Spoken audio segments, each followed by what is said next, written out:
नमस्कार। बहुत स्वागत है आप सभी का। मैं हूं सुशांत सिन्हा। भारत में रहकर पाकिस्तान के लिए कर रहे थे मुखबिरी। जम्मू कश्मीर के एलजी ने कर दिया नौकरी से बर्खास्त। जम्मू कश्मीर के उपराज्यपाल मनोज सिन्हा ने मंगलवार को 3 सरकारी कर्मचारियों को नौकरी से बर्खास्त कर दिया। इन कर्मचारियों के आतंकी संबंधों के चलते एलजी ने यह फैसला लिया। कर्मचारियों में police constable Malik Ishfaq Naseer, school शिक्षा विभाग के शिक्षक एजाज अहमद और श्रीनगर के सरकारी मेडिकल कॉलेज के जूनियर असिस्टेंट वसीम अहमद खान शामिल हैं। सीमा पार के आतंकी ठिकानों पर भारतीय सेना की जवाबी कार्रवाई के बाद सरकार को कई ऐसे लोगों के बारे में जानकारी मिली है जो भारत में रहकर पाकिस्तान के लिए मुखबिरी करते हैं। पाकिस्तान की जेल से भागे 200 कैदी भूकंप के कारण निकाले गए थे बाहर। पाकिस्तान में भूकंप के बाद एहतियात के तौर पर वहां की एक जेल से कैदियों को निकाले जाने के दौरान मची अफरा तफरी के बाद कम से कम 216 कैदी जेल से भाग गए। मंगलवार को मीडिया में आई खबरों से यह जानकारी मिली कि कराची की मलीर जेल में सोमवार रात हुई घटना में एक कैदी की मौत हो गई और अर्धसैनिक फ्रंटियर कोर के 3 जवान और एक जेल कर्मचारी घायल हो गया। जेल अधिकारियों के अनुसार 80 से अधिक कैदियों को फिर से पकड़ लिया गया और 135 से अधिक कैदी अब भी फरार है और तलाश अभियान जारी है। अग्निवीरों को योगी सरकार ने दी बड़ी खुशखबरी। पुलिस में मिलेगा 20% आरक्षण, उम्र सीमा में भी मिलेगी छूट। उत्तर प्रदेश की योगी आदित्यनाथ सरकार ने अग्निवीरों को गुड न्यूज दी है। योगी सरकार ने उत्तर प्रदेश पुलिस विभाग में अग्निवीरों को 20% आरक्षण देने का फैसला लिया है और इस बात की जानकारी यूपी सरकार में मंत्री सुरेश खन्ना द्वारा दी गई। सुरेश खन्ना ने बताया कि उत्तर प्रदेश सरकार पुलिस विभाग में अग्निवीरों को 20% आरक्षण देगी और यूपी कैबिनेट ने इस प्रस्ताव को मंजूर भी कर लिया गया है। उन्होंने कहा कि पुलिस विभाग में शामिल होने वाले अग्निवीरों को उम्र में 3 वर्ष की छूट दी जाएगी। इसी के साथ सीएम योगी की अध्यक्षता में हुई कैबिनेट बैठक में 11 में से 10 प्रस्तावों को स्वीकृति दे दी गई। बाबा रामदेव की पतंजलि को बड़ा झटका। इलाहाबाद हाईकोर्ट ने की 273.5 करोड़ रुपए के जीएसटी जुर्माने की याचिका खारिज। इलाहाबाद हाईकोर्ट से पतंजलि आयुर्वेद को बड़ा झटका लगा है। कोर्ट ने पतंजलि आयुर्वेद की उस याचिका को खारिज कर दिया जिसमें उसने जीएसटी कानून के तहत 273 करोड़ रुपए के जुर्माने को चुनौती दी गई थी। न्यायमूर्ति शेखर बी सराफ और विपिन चंद्र दीक्षित की पीठ ने फैसला सुनाया कि सीजीएसटी अधिनियम की धारा 122 के तहत जीएसटी सिविल प्रकृति का है और टैक्स अधिकारी बिना किसी आपराधिक मुकदमे के इन्हें लगा सकते हैं। अमरनाथ यात्रा से पहले विश्व के सबसे ऊंचे रेलवे पुल से गुजरेगी वंदे भारत। पीएम मोदी करेंगे उद्घाटन। अमरनाथ यात्रा से पहले देश और जम्मू कश्मीर को बड़ी सौगात मिलने जा रही है। कश्मीर देश के अन्य हिस्सों के साथ रेल नेटवर्क से जुड़ने जा रहा है। इस बीच प्रधानमंत्री नरेंद्र मोदी जून के पहले सप्ताह 6 जून को कटड़ से बारामूला तक वंदे भारत ट्रेन के परिचालन को हरी झंडी दिखा सकते हैं। इसके साथ 2009 में शुरू हुआ Udhampur Srinagar Baramulla rail link 274 kilometre परिचालन के लिए शुरू हो जाएगा। वहीं प्रधानमंत्री नरेंद्र मोदी के दौरे को लेकर रेलवे की तैयारियां पूरी हो चुकी है और सुरक्षा ट्रेन परिचालन को लेकर सभी तैयारियों को पुख्ता किया गया है। ऑपरेशन सिंदूर पर सीडीएस बोले, पाकिस्तान ने 48 घंटे तक लड़ने का दम भरा, हमने 8 घंटे में घुटनों पर ला दिया। सीडीएस जनरल अनिल चौहान ने मंगलवार को पुणे में एक कार्यक्रम के दौरान कहा कि भारत ने पाकिस्तानी ठिकानों पर बहुत सोच समझकर सटीक हमले किए और कुछ हमलों की सटीकता तो 2 मीटर से भी कम रही। उन्होंने यह भी बताया कि कैसे पाकिस्तान ने भारत के खिलाफ 48 घंटों तक लड़ने तक दम भरा, लेकिन भारतीय सशस्त्र बलों ने उसे 8 घंटों में ही घुटनों पर ला दिया।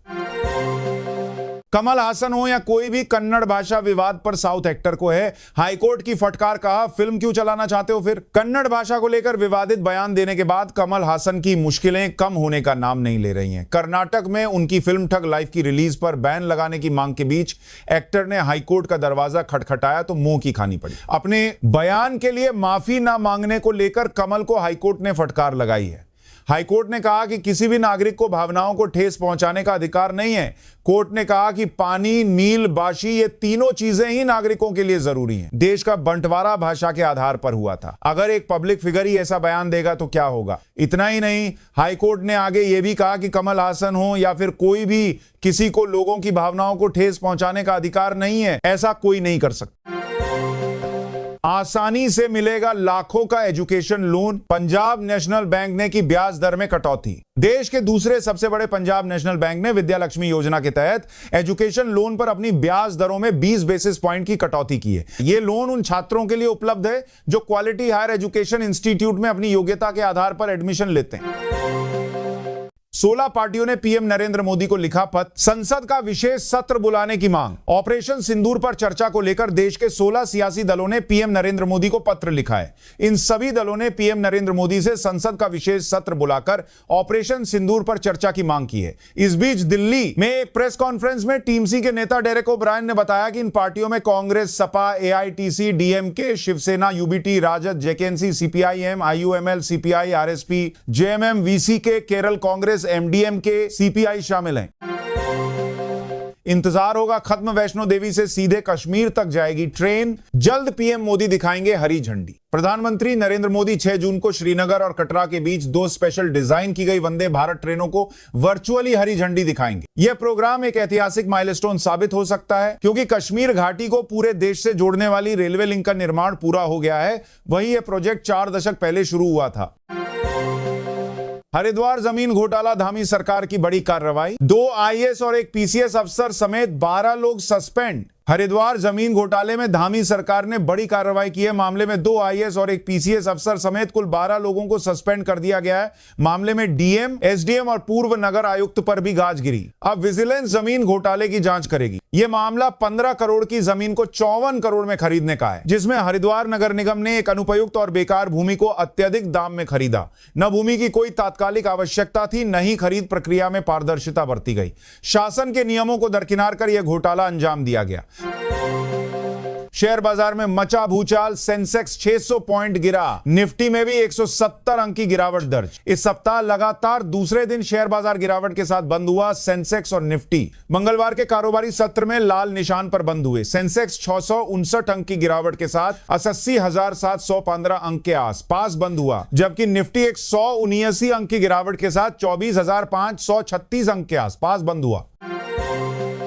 दिल्ली में शुरू हुई वायु प्रदूषण शमन योजना 2025, रेखा गुप्ता ने बताया राजधानी में किन वाहनों की चाहती है एंट्री। देश की राजधानी नई दिल्ली में वायु प्रदूषण एक बड़ी समस्या है। इस समस्या को कम करने के लिए दिल्ली की मुख्यमंत्री रेखा गुप्ता ने राजधानी में वायु प्रदूषण शमन योजना 2025 की शुरुआत की। इस दौरान सीएम रेखा गुप्ता ने कहा कि स्वच्छ और स्वस्थ दिल्ली उनका सपना है। वायु प्रदूषण शमन योजना 2025 की शुरुआत करते हुए उन्होंने यह भी कहा, मैं चाहती हूं कि 1 नवंबर से राजधानी में केवल BS4 इलेक्ट्रिक और सीएनजी वाहनों का प्रवेश हो। रेखा गुप्ता ने ऐलान किया कि राजधानी दिल्ली में एक पेड़ मां के नाम अभियान 5 जून से बड़े पैमाने पर चलाया जाएगा और इस साल 70 लाख पौधे लगाए जाएंगे। हमें मनाने की जरूरत नहीं, ट्रंप के दावे पर शशि थरूर की 2 टूक, पाकिस्तान को भी लताड़ा। ऑपरेशन सिंदूर पर सर्वदलीय प्रतिनिधिमंडल का नेतृत्व कर रहे कांग्रेस सांसद शशि थरूर ने भारत पाकिस्तान संघर्ष विराम में तीसरे पक्ष की संलिप्तता से इनकार किया है और कहा है कि संघर्ष विराम के लिए भारत और पाकिस्तान के बीच सीधी बातचीत हुई। थरूर के नेतृत्व वाला सर्वदलीय प्रतिनिधिमंडल फिलहाल ब्राजील में है और ब्राजील से अमेरिका के लिए रवाना होगा। दुनिया के कई देशों में कोरोना के मामले बढ़ते हुए देखे जा रहे हैं। वहीं भारतीय आबादी में भी संक्रमण का प्रसार काफी तेज है, जिसके कारण 3 जून को देश में कुल एक्टिव मामले 4000 का आंकड़ा पार गए और इस साल अब तक संक्रमण के कारण 37 लोगों की मौत भी हुई है। वैश्विक स्तर पर आंकड़ों पर नजर डालें तो थाईलैंड में कोरोना का भयंकर प्रकोप देखा जा रहा। स्थानीय मीडिया रिपोर्ट्स के मुताबिक थाईलैंड में इस साल अब तक 2.5 लाख से अधिक लोग संक्रमित हो चुके हैं, तो उधर अफ्रीका, यूरोप और अमेरिका में संक्रमण की दर अपेक्षाकृत कम है।